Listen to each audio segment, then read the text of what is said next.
안녕하세요. 김태훈의 현미한 투자자 방송 시작하겠습니다. 오늘은 삼화전자에 대해서 말씀을 드리겠는데요. 지난번 봄에도 설명을 드렸다시피 이 삼화전자는 페라이트 코어를 만들고 있어서 중국의 히토리우 무기화와 연결되어 있는 테마주의 대표격으로 언급되고 있습니다. 그렇기 때문에 중국의 히토리우 무기화에 대한 얘기가 나오면 반드시 살펴봐야 될 그런 종목이 되고 있죠. 이 페라이트 자석은 지금 이 삼화전자가 주력으로 생산하고 있는 페라이트 코어라는 이 페라이트 자석은 주로 저회전이나 저출력, 자동차 전장용으로 사용되고 있는 그 연구 자석입니다.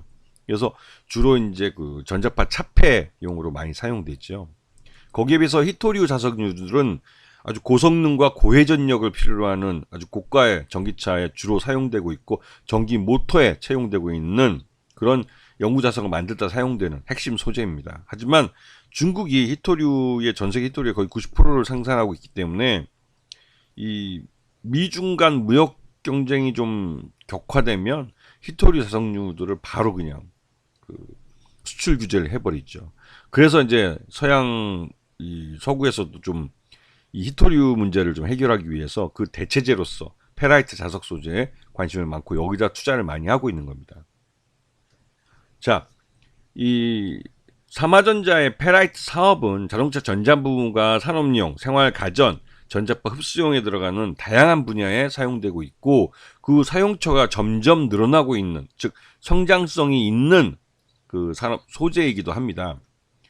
그래서 전체 매출액의 88.9%가 이 페라이트 코어 쪽에서 발생하고 있고 아직까지는 규모의 경제가 작아서 흑자를 내지 못하고 있지만 빠르게 성장하고 있는 측면이 있어서 향후 이 페라이트 코어에 대한 수요가 더 빠르게 늘어나게 되는 시점이 오면, 즉 전기차의 대중화 같은 그 시대가 오게 되면 이 삼화전자는 확실하게 손익분기점을 넘길 수 있는 규모의 경제를 갖춘 회사가 될 가능성이 큽니다.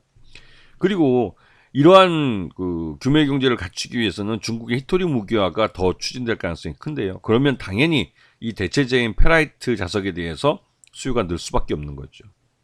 거기다가 이 삼화전자가 초급속 충전장치 글로벌 1위 업체에다가 페라이트를 공급하고 있는 측면이 있는데요.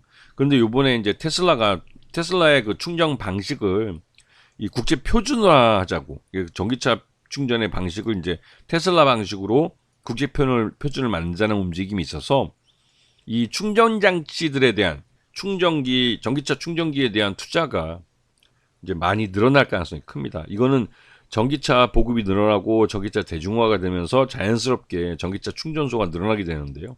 그럴 경우에는 삼화전자의 페라이트 코어가 또 그만큼 많이 수요가 늘게 될 수밖에 없는 거죠.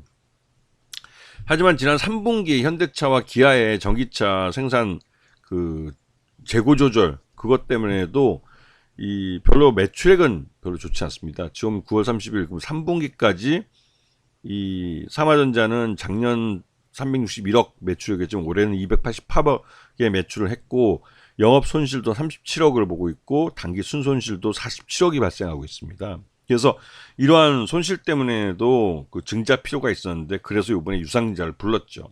하지만 최대주 지분이 44.44%이기 때문에 최대주가 모두 청약에 응했고 또 그 이러한 480만 주 약 150억에 대한 이 사용, 그러니까 150억에 대한 유상증자는 주주 배정 후 실권주 일반 공모라는 형태를 통해서 모두가 모집되는 데 성공했습니다. 그리고 이 신주는 그 납입일이 12월 15일이고 신주가 상장한 게 12월 28일이니까 내년부터 신주가 거래될 수 있는 거죠. 하지만 최대주 지분이 44% 정도가 잠겨버리기 때문에 그 물량은 바로 즉시 한 1년 정도 보유해소되는 걸로 알고 있습니다.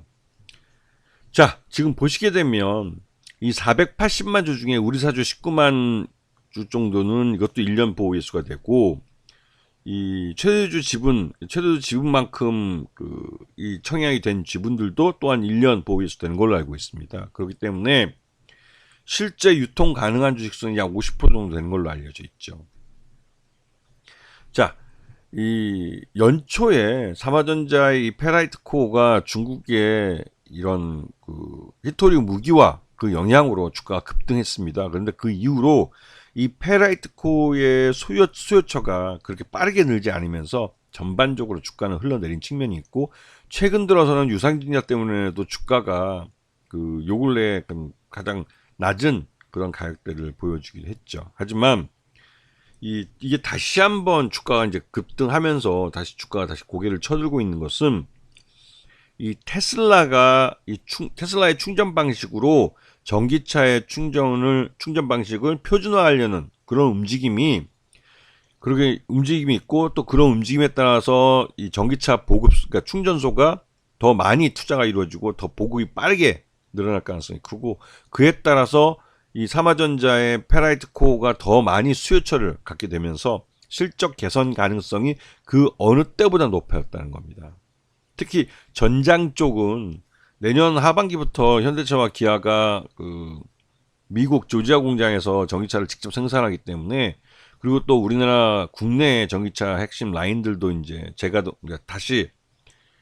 재가동이 될 가능성이 크고 하기 때문에 삼화전자는 내년 1분기부터 빠르게 실적을 개선할 가능성이 큽니다. 이제 그런 부분이 주가에 이제 반영이 되는 거고, 요번 신주가 유상증자 신주가 상장해서 지금 현 주가와 별 차이가 없기 때문에 즉시 매물화될 것 같진 않아요.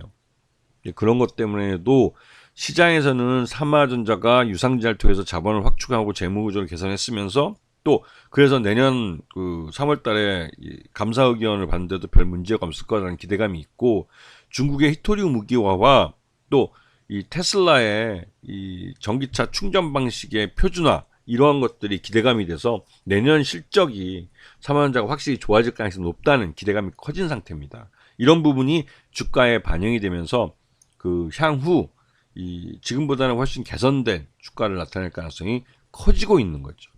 일단은 시장은 무엇보다도 이 주가라는 건 기대감으로 먼저 간 것이고, 그 다음에 실적으로 뒷받침이 되는 겁니다.